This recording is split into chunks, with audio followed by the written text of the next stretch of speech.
So apparently this is like a natural fridge, because there are these really, really deep holes dug into the rock, and they go really, really far underground.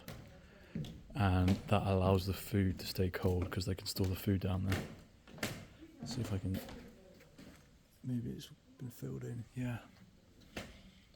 This is very random.